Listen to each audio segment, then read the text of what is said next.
السلام عليكم ورحمة الله تعالى وبركاته. بسم الله الرحمن الرحيم. الحمد لله رب العالمين والعاقبة للمتقين ولا عدوان إلا على الظالمين. أشهد أن لا إله إلا الله وحده لا شريك له وأشهد أن محمدا عبده ورسوله. اللهم صل وسلم وبارك على سيدنا محمد وعلى آله وأصحابه ومن دعا بدعوته واستنى بسنته إلى يوم الدين. فقال الله تعالى: قالوا سبحانك لا علم لنا إلا ما علمتنا إنك أنت العليم الحكيم. اللهم فقهنا في الدين وعلمنا تأويل واهدنا صراط المستقيم واجعلنا من عبادك الصالحين. اللهم اكشف عنا من البلاء والوباء والأمراض والفحشاء والمنكر والطاعون والفتنة. اللهم إنا نعوذ بك من جهد البلاء ودرك الشقاء وسوء القضاء وشماتة الأعداء ولا حول ولا قوة إلا بالله العلي العظيم. Al-Mukarram wal-Muhtaram, Ashabul Fadilah, tuan-tuan imam, pegawai-pegawai syarak, pengusi dan seluruh jawatan kuasa masjid, pimpinan kampung dan masyarakat, tuan-tuan haji, puan-puan hajah, hadirin wal hadirat, muslimin wal muslimat, mudah-mudahan semuanya dirahmati Allah Subhanahu wa taala sekalian.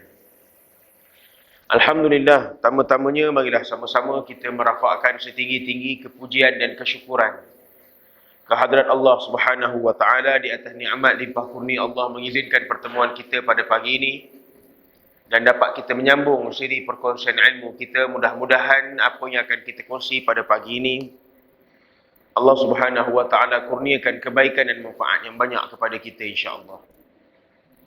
Dalam masa yang sama kita doa dengan Allah Ta'ala, mudah-mudahan Allah Subhanahu Wa Ta'ala kurniakan kita kesihatan yang baik, jauh daripada sebarang penyakit, musibah balak, dan didoakan juga mana-mana mereka yang diuji dengan penyakit dan musibah, semoga Allah Ta'ala kurniakan kesembuhan dan berikan ganjaran atas sabar di atas musibah yang ditanggung itu insya-Allah.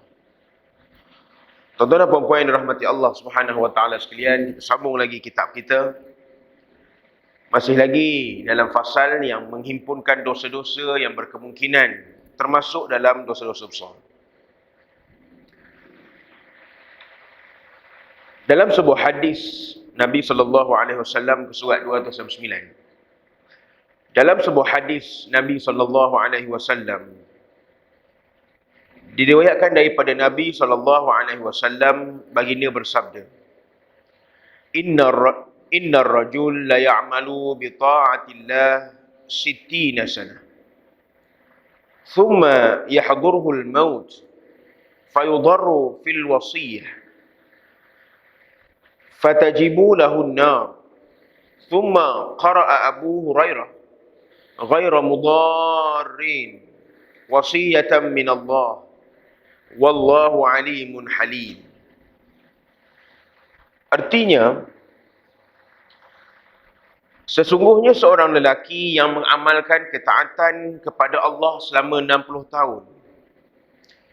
Kemudian dia meninggal dunia. Namun dia memudaratkan pada urusan wasiat, melakukan yang tidak sepatutnya. Maka wajiblah baginya api neraka. Kemudian Abu Hurairah radhiyallahu anhu membaca petikan ayat Quran. Wasiat-wasiat tersebut hendaklah tidak mendatangkan mudarat kepada para waris, sebagai suatu ketetapan daripada Allah. Ingatlah Allah Maha mengetahui lagi Maha lemah lembut. Kata Nabi SAW cerita tentang seorang lelaki yang beribadat. Dia ni abid, dia ni ahli ibadat. Dia beribadat selama berapa tahun? Siti nasanah, 60 tahun dia beribadat. Orang lelaki ni masa hidup atas dunia dia bagus. Dia beribadat bukan main-main, dia beribadat 60 tahun lama dia. 60 tahun ibadat ni hebat tuan-tuan. Kita yang hidup 60-70 tahun pun belum tentu kita boleh ibadat sebanyak itu. Tapi dalam hadis ni cerita seorang lelaki ni 60 tahun dalam satu hayat dia beribadat kepada Allah Subhanahu wa taala. Tapi dia meninggal dunia. Lepas dia beribadat 60 tahun dengan satu usia yang dia ada, dia meninggal dunia.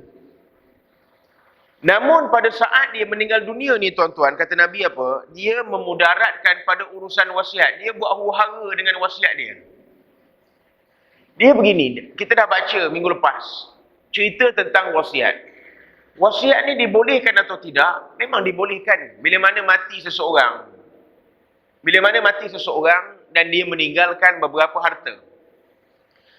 Dan harta yang ditinggalkan itu tidak lagi menjadi milik dia, tetapi dia akan berpindah milik. Dalam Islam, dia ada beberapa kaedah pemindahan milik daripada harta orang yang dah mati kepada orang hidup. Yang pertama disebut tentang faraid. Pernah dengar faraid? Faraid ni benda biasa. Faraid ni benda biasa yang diguna pakai. Apa dia faraid ni tuan-tuan? Kadar pembahagian harta pusaka yang telah ditetapkan oleh Allah Ta'ala daripada Quran. Dia ada kadar dia. Bila mana orang mati, dia tinggal harta pusaka. Ya tak? Dia tinggal harta lah. Tanah ke, duit ringgit ke, harta alih, harta tak alih. Aset-aset, saham. Kalau orang yang banyak benda lah, banyak dia tinggalkan. Maka, kaedah yang pertama, pembahagian harta pusaka ini adalah secara faraid. Faraid tu makna dia apa? Kadar pembahagian tersebut telah ditetapkan kadarnya oleh Allah Ta'ala. Anak lelaki dapat 2/3, anak perempuan dapat berapa, isteri dapat berapa, 1/6 dan sebagainya. Mak dapat berapa, kadarnya itu tak boleh kita ubah-ubah. Kadar itu telah ditetapkan oleh Allah Ta'ala. Jadi, pembahagian harta pusaka menggunakan satu kaedah dipanggil faraid. Itu yang pertama. Yang kedua, ada lagi satu cara pembahagian harta pusaka ni melalui wasiat. Sebelum si mati, dia tulis atas kertas, dia buat secara legalize. Dia telah menyatakan orang ni dapat apa, orang ni dapat apa, orang ni dapat apa, orang ni dapat apa. Dan atas pertimbangan dia, pembahagian tersebut diberikan supaya semua orang mendapat bahagian yang patut pada dia. Yang ketiga, kalau tak nak buat faraid, tak ada wasiat, maka ahli waris boleh mengambil satu ketetapan, dia kata apa? Pembahagian sama adil secara kerelaan. Katalah dia ada 5 adik-beradik, ada 10 hektar tanah. Kalau ikut faraid, anak lelaki dapat lebih, anak perempuan dapat kurang sikit. Tapi dia bincang adik-beradik, memandangkan kita ni ada 5 beradik, apa kata kita bagi je 5 tanah ni. Maknanya seorang dapat 2 ekar. Dengan syarat, kesemua ahli yang menerima pembahagian tersebut meredai pembahagian tersebut. Dia bereda lah. Kadang-kadang dia reda, kadang-kadang tak reda. Bila mana siapa yang tak reda ni, bila orang lelaki dia kata, aku anak lelaki dapat lebih. Patut aku dapat 4 ekar. Jadi dia kata nak ikut faraid juga. Yang adik-beradik lain, perempuan, dia suka dah ikut cara pembahagian sama adik ni dapat sama banyak. Kalau ikut faraid, yang perempuan dapat kurang sikit, yang lelaki dapat lebih sikit. Tapi kalau nak menggunakan kaedah pembahagian sama adil, maka itu tidak ada masalah dengan syarat kesemua ahli yang menerima itu reda. Dia reda. Tak adalah dakwa-dakwi, tak ada bangkitan, tak apalah. Kita bagilah sama banyak, dia kata. Pasal ayah pun, arwah dia pun sayang kita sama banyak. Kita pun jaga dia masa sakit pun sama adil. Okeylah kita buat pembahagian sama adil. Maka itu beberapa kaedah dalam kita menyelesaikan harta warisan ataupun harta pusaka. Yang disebut dalam cerita ni tuan-tuan, dalam hadis Nabi SAW, ni lelaki ni, dia meninggalkan wasiat pada ahli waris dia. Macam kita lah. Kita mungkin juga ada di antara kita ni yang buat wasiat. Cuma kata Nabi SAW, namun dia memudaratkan urusan wasiat dia. Wasiat yang dia buat itu wasiat yang menjadikan mudarat pada ahli penerima. Contoh, sepatutnya setiap orang di bawah tanggungan dia mendapat bahagian di atas peninggalan dia, tapi dia tak nak buat begitu. Anak kedua ni mungkin tak baik dengan dia, anak ketiga mungkin degil sikit cakap dia tak bagi. Dia ada anak yang disayang lebih, dia beri lebih pada orang tu. Menyebabkan bila mana wasiat dia cuba ditunaikan, menimbulkan huru-hara kepada ahli waris. Bila wasiat tak adil ni tuan-tuan, bila wasiat yang kita buat ini cara tidak adil, menyebabkan ada penerima yang rasa dia patut dapat jumlah yang sepatutnya tapi dia tak dapat jumlah yang sepatutnya, maka dia akan rasa unhappy, dia tak happy. Dia tak happy punya. Bila tak happy ni tuan-tuan, itu yang timbul masalah, timbul bergaduh, ada cemburu. Akhirnya, selepas wasiat dibacakan, wasiat diagihkan, adik-beradik jadi bergaduh, anak beranak jadi masa muka. Salah siapa tuan-tuan? Salah orang yang buat wasiat. Maka Nabi SAW kata apa? Maka wajiblah orang yang buat mudarat pada wasiat ini neraka untuk dia.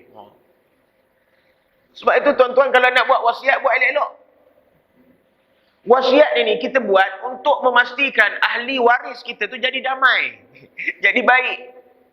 Jadi tak bergaduh. Tapi kadang-kadang ada orang dia buat wasiat tak kena gaya. Saya tengok satu cerita orang putih baru ni.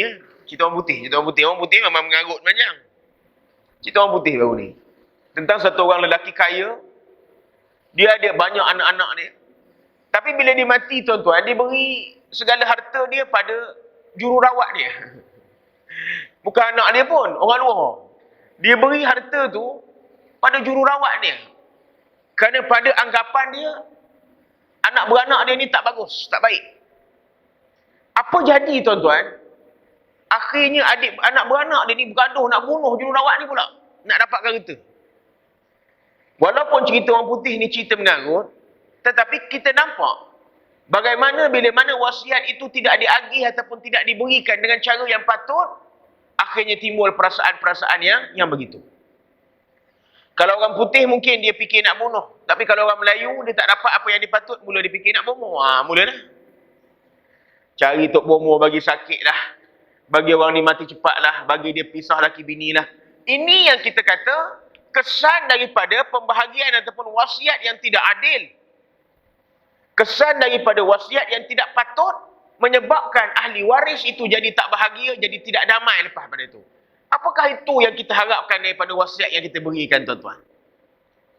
Bila mana kita buat wasiat, beberapa pertimbangan yang perlu kita buat. Sebab itu tuan-tuan nak tulis wasiat, pastikan tuan-tuan kena lapangkan dulu hati ni. Dia tidak boleh ada, dia panggil apa? Without prejudice. Jangan ada prejudice, jangan ada perasaan tak syok, perasaan tak baik. Walaupun ada anak ataupun ada ahli waris yang kita nak masukkan dalam senarai itu, kita kurang berminat dengan dia. Tetapi dalam ketika mana kita buat wasiat, pertimbangan itu perlu ditolak tepi. Kita kena bertimbang secara adil. Walaupun dia kurang baik, walaupun dia balik tiap-tiap bulan tak bagi duit kat kita, duit kita dia ketuk. Tapi ada anak ni, dia balik tiap-tiap bulan bagi duit kat kita. Anak ketiga ni langsung tak pernah bagi duit. Anak keempat langsung tak balik. Jadi semua itu jadi kacau ganggu kita. Kita buat wasiat, ini kau tak payah dapat lah. Kau pun masa aku hidup kau tak bagus. Dalam tulis wasiat, itu bukan pertimbangan dia. Pertimbangan dia bagaimana wasiat itu hendak diberikan supaya keadilan boleh diperolehi dan keharmonian boleh dicapai selepas kematian kita. Sebab itu Nabi SAW juga meninggalkan harta. Tetapi peninggalan harta Nabi dibuat secara wasiat. Sekarang ni tuan-tuan dah banyak penulis-penulis wasiat yang ada. Tuan-tuan boleh pergi. Banyak yang swasta-swasta ni pun tulis wasiat. Kita buat wasiat, saya ingat dia ada bayar satu amount. Saya tak tahu berapa amount dia. So dia akan simpan wasiat kita sehingga kita mati. Bila kita mati nanti, dia akan kumpulkan ahli-ahli penerima dan akan dibaca wasiat itu dan akan diagihkan harta-harta mengikut wasiat yang telah kita tulis itu. Jadi pada saya, itu pun baik juga. Cuma dalam pembahagian wasiat, pastikan wasiat kita itu wasiat yang boleh memberi kesejahteraan kepada ahli waris. Sebab itu tuan-tuan hati-hati tulis wasiat ni. Jangan emosi. Sebagaimana Allah Subhanahu Wa Taala sebut dalam Quran, wasiat-wasiat tersebut hendaklah tidak mendatangkan mudarat pada ahli waris. Sebagai suatu ketetapan daripada Allah. Ingatlah Allah Maha mengetahui lagi Maha lemah lembut. Allah Ta'ala pun pesan dalam Quran. Ketika mana nak tulis wasiat, ketika mana kita nak membahagikan wasiat, pastikan wasiat-wasiat yang kita buat itu tidak mendatangkan mudarat kepada ahli penerima dia. Jadi tuan-tuan pun kira-kira tengok usia memang patut dah tulis wasiat pun. Kalau tengok ke umur memang patut dah tulis wasiat ni. Kalau orang yang banyak reta, dia memikirkan jangka masa yang baik, bolehlah juga tulis wasiat ni tuan-tuan. Saya dah jumpa banyak kes. Bila mana tidak ditulis wasiat, akhirnya timbul huru-hara dalam ahli waris. Dia ramai dah. Baru ni ada satu kes. Satu kes lah. Tak sebut nama tak apa. Seorang lelaki ni tuan-tuan, dia kahwin dengan isteri yang ketiga. Bukan kahwin tiga, isteri yang ketiga. Dia kahwin yang pertama bercerai, kahwin yang kedua bercerai. Jadi dia kahwin dengan isteri yang ketiga. Dengan isteri ketiga ni dia tak ada anak. Pasal dia kahwin tu sama-sama dah berumur. Dia kahwin dengan isteri pertama dia ada anak. Dengan isteri kedua dia ada anak. Tapi sepanjang hidup dia, di usia-usia tua dia, dia sakit, dia kena kanser dan sebagainya. Segalanya diuruskan oleh isteri ketiga dia. Isteri ketiga dia ni, isteri bongsu ni. Isteri terakhir ni urus. Sehinggalah isteri dia pun ada saham-saham duit, maknanya ada sumbangan duit dalam kehidupan dia. Saat dia sakit tuan-tuan, dia dinasihatkan supaya buat wasiat. Anak beranak dia, anak beranak isteri pertama, anak beranak isteri kedua ni memang tak ambil peduli bapak ni, lantak lah. Perasaan tak suka pada bapak ni ada. Jadi, dalam kita nasihat-nasihat dia buat wasiat, dia tak mau buat. Dia duk leka. Satu hari meninggal. Dan bila mana dia meninggal tuan-tuan, dalam keadaan dia tak buat wasiat.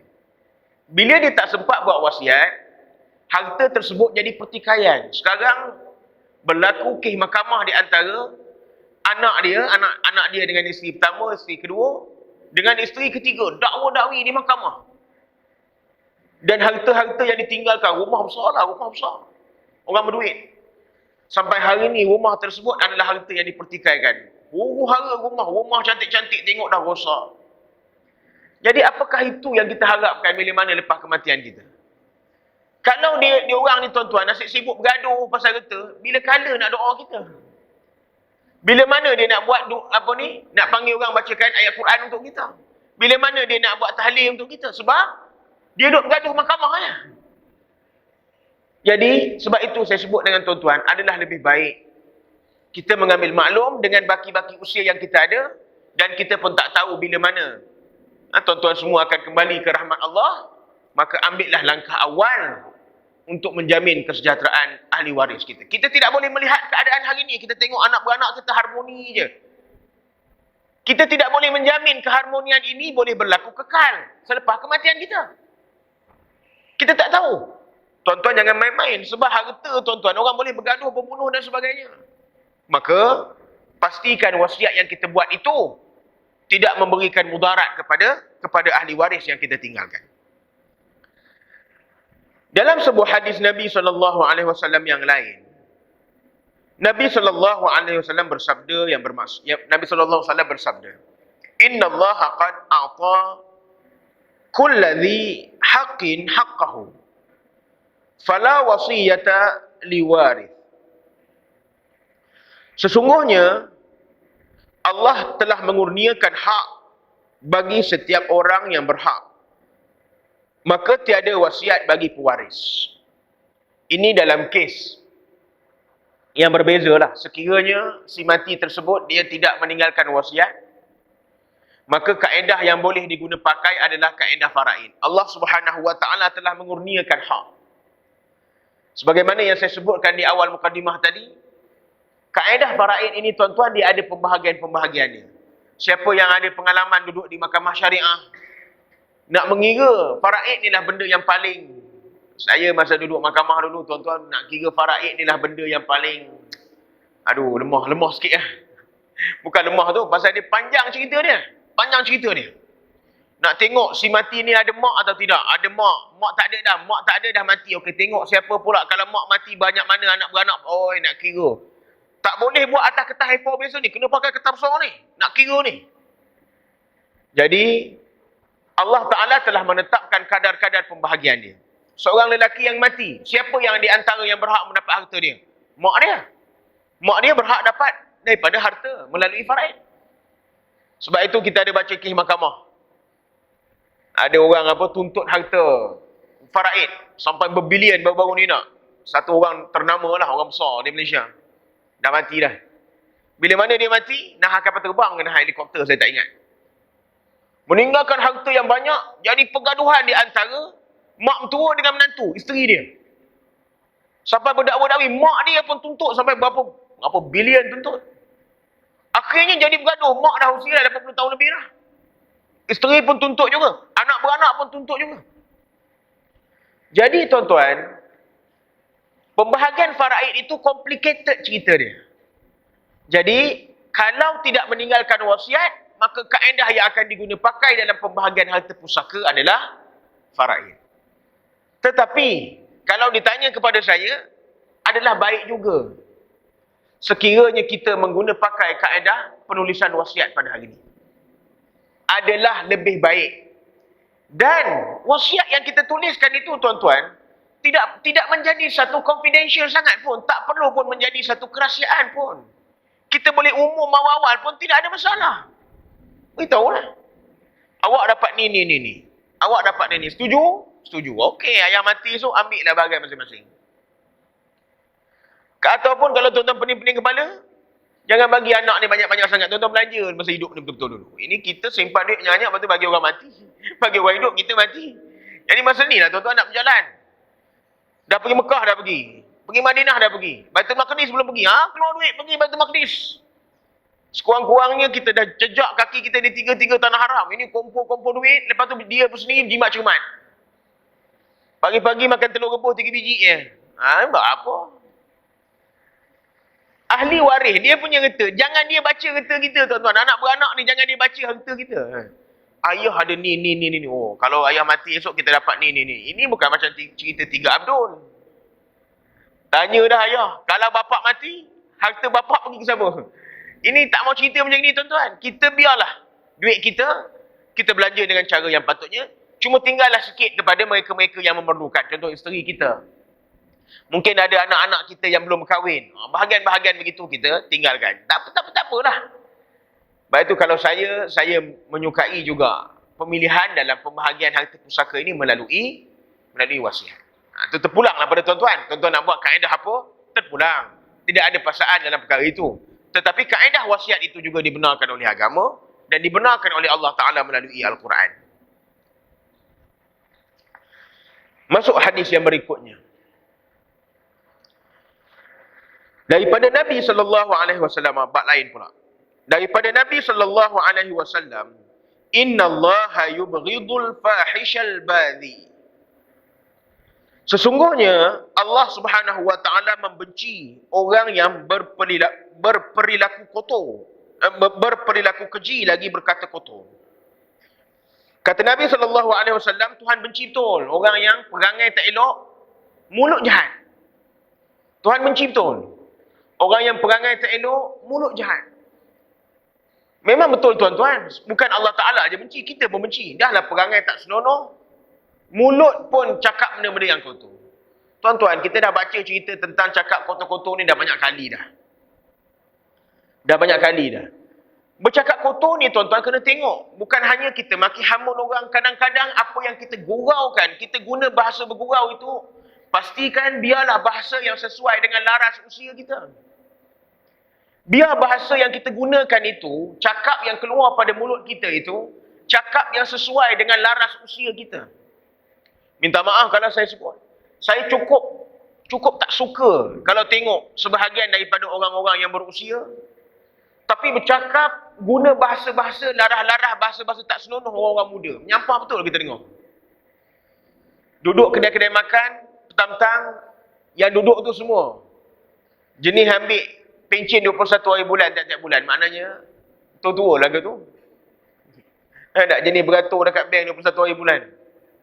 Satu geng dia minum pun 21 hari bulan petang lah, pasal tengah hari dah pergi ambil duit pencen. Duduk di kedai makan, yang duduk tu tuan-tuan semua 65 tahun ke atas, 70 tahun ke atas duduk kedai kopi bercerita entah apa-apa. Ada anak dara datang ambil order. Anak dara tu dia kacaunya. Sampai kita tengok tuan-tuan, la ilaha illallah, kita yang kita kata baya-baya anak dara tu, kita nak kacau dia dengan cara begitu pun kita rasa malu. Tapi relax je atuk-atuk ni kacau. Marilah duduk atas riba abang. Ambil lah order abang. Sampai dia tak sedar, budak yang nak ambil order dia tu bayar cucu, bayar cicit dia. Bercakap benda-benda yang begitu. Berlaku tak tuan-tuan macam itu? Memang berlaku. Saya kalau tengok, panas betul hati saya tuan-tuan. Panas betul hati. Tak sesuai laras gurauan itu. Dengan usia kita, dengan kematangan kita, dengan jangka hayat hidup kita. Tak sesuai. Sehingga orang tengok, ini orang tua gatal orang kata. Ini orang tua miang. Apa perasaan kita kalau cucu kita tengok kita buat kerja macam itu kat orang? Tepuk dahi cucu kita. Apa atuk ni? Tapi ini yang banyak orang buat pada hari ini. Pada dia gurauan. Tapi gurauan yang bersifat kata-kata kotor. Tuhan benci. Kita mari masjid, kita semayang malam baca Quran. Tiba kita rosakkan amalan kita dengan cakap benda-benda yang kotor begitu rupa tuan-tuan. Kemudian yang dibenci oleh Allah Ta'ala apa? Perilaku keji. Perilaku keji ni dengan barang tak kena gaya, dengan bengkeng tak kena gaya. Cukuplah. Nak samsing-samsing tuan-tuan. Ini bukan zaman kita komando dulu. Ya tak? Zaman sekarang ni tuan-tuan, orang tolak kita 2 kali rebah. Tak gagah mana dah nak samsing-samsing, nak bengkeng-bengkeng, nak terpekik-terpekik. Tak nak ajak orang bergaduh. Tak champion mana dah. Ini berebut parking. Ada berebut parking. Kita keluar kereta nak cekak budak muda. La ilaha illallah. Kata-kata pakcik ni. Samsing betul. Tengok usia ni kita kata. Jangan kata kita tumbuk dia. Kita tolak aja. Saya ingat. Hospital lah bagi orang tua ni. Tapi garang tu gaya macam gagah perkasa sangat lagi. Nak ajak orang bergaduh. Sebagainya. Maki hamun di kedai makan dan sebagainya. Ui, tak sesuai dengan perilaku kita yang begitu. Tak sesuai. Tak sesuai tuan-tuan. Dengan usia-usia kita yang begini, kita dah kena mula relax. Dah kena mula memikirkan banyak-banyak perkara-perkara yang baik-baik. Ini umur dah 70 lebih. Pergi keluri kahwin, sepatutnya jadi baik-baik. Ini tak ada. Nak karaoke lagi. Menyanyi lagi. Kita tengok Allah. Gigi pun semua gigi palsu dah. Jadi tak payahlah dengan usia-usia begitu buat kerja-kerja yang begitu tuan-tuan. Cari yang sesuai-sesuai. Supaya apa? Selalu saya sebut. Dengan orang tua. Kita kata dengan diri saya pun saya sebut. Kalaupun orang tak hormat kepada keilmuan yang kita ada. Tak apalah. Kalaupun orang tak hormat kedudukan kita dalam masyarakat yang kita ada. Tak apalah. Kalaupun orang tak hormat intelektual kita. Tak apalah. Tapi jangan sampai orang tak hormat faktor usia kita. Sekurang-kurangnya, kalaupun orang tak hormat kita dengan perkara-perkara lain, orang pandang kita sebagai satu orang berumur, satu orang tua, cukuplah dihormat kita dengan perkara itu. Kalau dia tak hormat kita dengan usia kita, Allah, apa lagi yang nak dihormat pada kita ni? Sekurang-kurangnya tua kita itu dihormatilah sikit kerana ketuaan kita. Matang kita. Tapi kalau dengan usia yang sepatutnya kita dihormati, orang tak hormat kita. Orang jadi menyampah tengok kita. Orang tak suka kita. Kita ada kat situ, orang kata elok tak ada. Orang menunggu je Bilal buat pengumuman kat masjid nama kita. Faham? Orang tunggu pengumuman kat masjid nama kita. Tak umum-umum lagi. Umum ni lah. Assalamualaikum warahmatullahi wabarakatuh. Inna lillahi wa inna ilaihi raji'un. Haji ni telah kembali. Orang tunggu pengumuman tu je. Tak umum-umum lagi. Lepas nama orang lain. Bila nama haji tu nak diumum? Sampai begitu perasaan orang. Punya tak sukanya dengan kita. Kenapa? Perilaku-perilaku kita yang tak baik. Apakah kita nak jadi orang yang macam itu, tuan-tuan? Dan bila mana lepas kematian kita, orang duk cerita benda buruk kita. Tu dulu, garang sangat nak sekarang. Apa nak garang-garang? Orang pergi cakap kat mayat kita. Apa sekarang nak garang apa lagi? Jadi tak maulah tu, tak senonoh macam itu. Satu lagi hadis Nabi SAW. Inna min syarrin nas indallahi manzilatan yawmal qiyamah. Rajulun yufdi ila imra'atihi. Wa tufdi ilaihi thumma yanshuru sirraha. Sesungguhnya antara orang yang paling buruk kedudukannya di sisi Allah Subhanahu wa taala pada hari kiamat ialah lelaki yang menggauli isterinya, dan begitu juga isterinya yang menggaulinya. Kemudian lelaki itu menceritakan rahsia perhubungan isterinya kepada orang lain. Ni kerja-kerja tak cerdik, kerja-kerja kotor ni. Dia kahwin dengan satu perempuan, ni suami isteri. Suami isteri, maknanya kita ada hubungan suami isteri, kita tidur sama dan sebagainya. Banyaklah perkara-perkara aib yang kita kongsi. Tapi perangai lelaki ni tuan-tuan, dia suka cerita. Malam tadi buat apa, semalam buat apa. Cerita dalam perhubungan-perhubungan yang tidak sepatutnya diceritakan ini menjadikan lelaki itu paling dibenci oleh Allah Ta'ala di hari kiamat nanti. Ini benda aib tuan-tuan, benda aib. Ini benda aib. Ada orang dia selalunya cerita-cerita kotor begini, dia tidak ceritakan hubungan dia dengan isteri tua dia. Biasa dia ada buat hal. Tuan-tuan faham buat hal? Dia kahwin isteri muda, dia umur dah 60 lebih. Dekat 70 dah. Tiba-tiba dapat kahwin baru, isteri dia mungkin dah mati lama. Dia kahwin umur 21. Orang pun duk jolok-jolok dia. Boleh lagi gaji? Apa tak bolehnya? Dia mulalah cerita. Jadi dia nak up diri dia cerita. Gitu gini. Saya lari pecut. Cerita benda-benda yang kotor begitu. Benda-benda itu di antara hubungan suami isteri. Buat apa cerita kat orang? Dan memang ada perangai orang yang suka cerita-cerita benda-benda macam ini. Itu aib kita tuan-tuan. Kita tengok, ya Allah. Tak cerdik kita kata, ya Allah. Tak cerdik betul.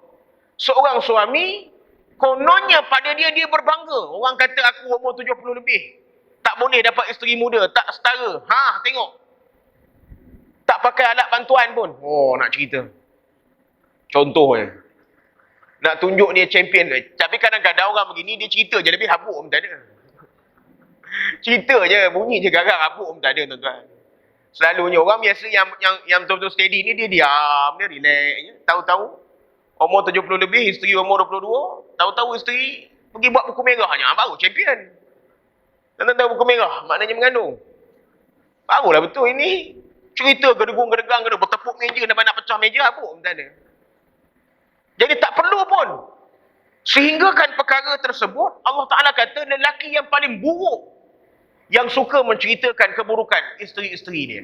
Bukan hanya isteri yang muda dan sebagainya, kadang-kadang kita mengadu dengan orang. Ada kadang-kadang kita cerita, benci betul duduk rumah, isteri tak senonoh dah, pakai. Apa nak cerita buruk isteri kita pada orang? Tuan-tuan kena tahu, setiap perkara buruk, keaiban isteri kita sebenarnya menampakkan kebodohan dan kejahilan kita. Sebab apa? Sebab kita gagal didik dia.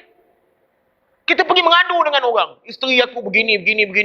Nah, kita pun pandang. Dah itu kamu sebagai lelaki, sebagai suami, kamu buat apa? Apakah dengan cerita dengan orang? Takkan kita pula orang luar nak pergi betulkan isteri dia? Jadi Allah Ta'ala, Nabi kata apa? Buruk orang ni pada diri Allah, duduk dalam kumpulan orang-orang yang cukup dibenci oleh Allah dari kiamat nanti. Hanya kerana apa? Menceritakan keburukan isteri dia. Terutamanya apa kata Nabi? Dia menggauli isteri dia, kemudian dia menceritakan rahsia perhubungan isteri dia kepada orang lain. Tak perlu pun cerita. Kalau orang tanya kita macam mana Haji kahwin isteri muda? Alhamdulillah. Senyumnya. Alhamdulillah. Jawab Alhamdulillah saja. Kalau tanya, okey tak? Kalau nak tahu okey tak okey, awak kahwinlah juga. Apa tahu? Nasihatkan dia. Kalau nak, carilah yang muda juga. Barulah tahu macam mana. Jangan sibuk. Dan kita pula orang luar, jangan sibuk nak tanya. Sibuk nak tanya. Okey tak? Kalau tak okey, beritahu. Nak tak okey, beritahu apa? Kita sama bayar je, lebih kurang sama je. Nak beritahu apa? Ini yang kita sebut. Ya Allah, saya pun kadang pening lah tuan-tuan. Sama sibuk. Dia ada beberapa perkara tuan-tuan yang Islam tak bagi tanya. Islam kata tak bagus pun kita tanya. Yang pertama, tentang rumah tangga orang lain. Islam tak bagi kita tanya pun tentang kelambu, hal ehwal kelambu ni. Islam tak bagi kita tanya orang. Walaupun dia kahwin muda ke, walaupun budak muda kahwin orang tua ke, jangan sibuk-sibuk pergi tanya. Islam kata tak patut tanya pun. Tak patut tanya. Ada ini sama-sama. Ada dia dah nikah malam tadi, kita pukul 7 tu dah pergi rumah dia nak tanya apa cerita malam tadi. Sibuk apa? Tak payah sibuk hal orang.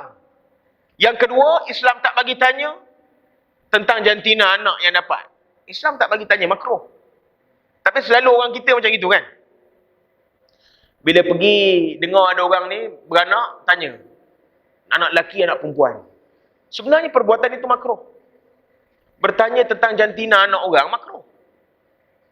Jangan sebab apa makruh? Kadang-kadang dia berharap sangat anak lelaki. Dia dah mungkin dah ada 5 anak perempuan dah. Kalau doa sungguh-sungguh nak anak lelaki. Ikhtiar. Lepas tu masa scan pun doktor kata anak lelaki. Oh, dia punya seronoknya. Belum dapat anak tu dah 3-4 ekor kambing dia sembelih dah syukur dia. Belum dapat anak ni. Pak kenduri kambing, kenduri. Mana syukur sangat dapat anak lelaki seorang ni. Sekali keluar-keluar perempuan. Kita pula tanya dia, lelaki perempuan? Soalan kita tu menjadikan dia rasa hati sayu, rasa sedih. Jadi soalan tentang jantina ini tak patut kita tanya, tak patut kita tanya. Kemudian beberapa soalan lagi yang tak patut kita tanya.